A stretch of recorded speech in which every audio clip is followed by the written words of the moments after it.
For Pacifica Radio, I'm Christina Honest. Gaza's health ministry says 93 Palestinians have been killed in the last 24 hours, inching the death toll closer to 32,000, now 31,819. Among the dead, at least 15 in the southern city of Rafah, where Israel's planning a ground invasion, though that's already underway. And in the north, Israel says it's killed 50 militants at the Al-Shifa hospital after forces raided it and killed a senior Hamas operative, Faik Mabu, according to Israeli forces. Israel's military says it's killed more than 13,000 militants without providing evidence in Gaza. Meanwhile, the White House says President Joe Biden and Israeli Prime Minister Benjamin Netanyahu spoke by phone Monday about the ongoing war in Gaza and the expected Israeli ground operation into Rafah. Jake Sullivan, National Security Advisor, said Biden told Netanyahu he's wary of a Rafah offensive. Our position is that Hamas should not be allowed a safe haven in Rafah or anywhere else. But a major ground operation there would be a mistake. It would lead to more innocent civilian deaths, worsen the already dire humanitarian crisis, deepen the anarchy in Gaza, and further isolate Israel internationally. Israeli Prime Minister Benjamin Netanyahu will send a team of Israeli officials to Washington to discuss with the Biden administration its Rafah operation.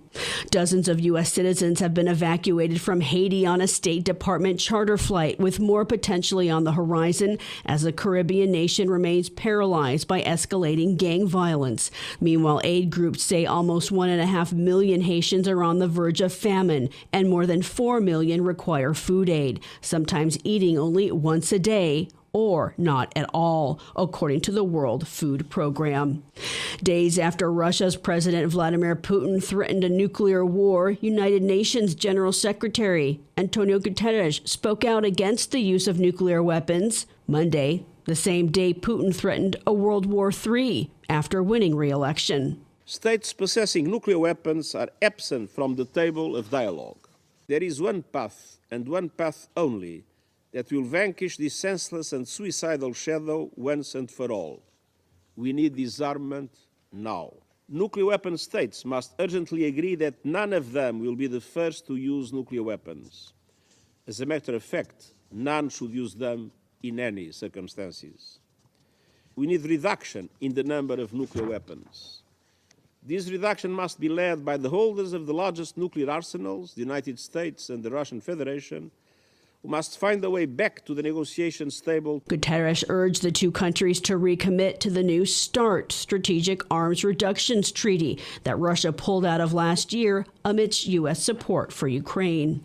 Officials say a Russian border region plans to evacuate 9,000 children because it's being continuously shelled from the Ukrainian side. Kiev's forces have been increasingly striking at targets behind the front line. Meanwhile, Russia's defense ministry said it's captured the village of Orlivka in Ukraine's Donetsk region.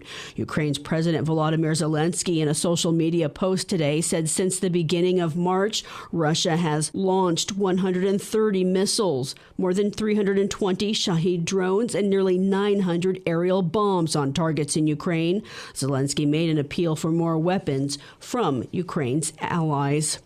In the U.S., the Supreme Court has refused to halt a prison sentence for former Trump White House official Peter Navarro as he appeals his contempt of Congress conviction. Navarro is due to report today to a federal prison for a 4-month sentence after being found guilty of misdemeanor charges for refusing to cooperate with a congressional investigation into the deadly January 6, 2021 Capitol attack. Navarro's maintained he couldn't cooperate with the committee because former President Donald Trump had invoked executive privilege. Lower courts have rejected that argument, finding Navarro couldn't prove Trump had actually invoked it. Navarro is set to be the first White House official to be imprisoned. President Biden signed an executive order expanding government research into women's health Monday. It does this by strengthening data collection and providing better funding opportunities for biomedical research, including menopause. Biden said women make up half the population, but their health is underfunded and understudied. It wasn't until the 1990s that the federal government mandated women be included in federally funded medical studies. But most of medical history, scientific study, was based almost almost entirely on men. Donald Trump's lawyers told a New York appellate court on Monday it's impossible for him to post a bond covering the full amount of a $454 million civil fraud judgment against him while he appeals. If Trump cannot post bond by Monday, New York Attorney General Letitia James can begin to seize his assets. Trump and his top executives, including his sons Eric and Donald Trump Jr., were found guilty of scheming for years to deceive banks and insurers by inflating Trump's wealth on financial statements used to secure loans and make deals. I'm Christina Onnested reporting for Pacifica Radio.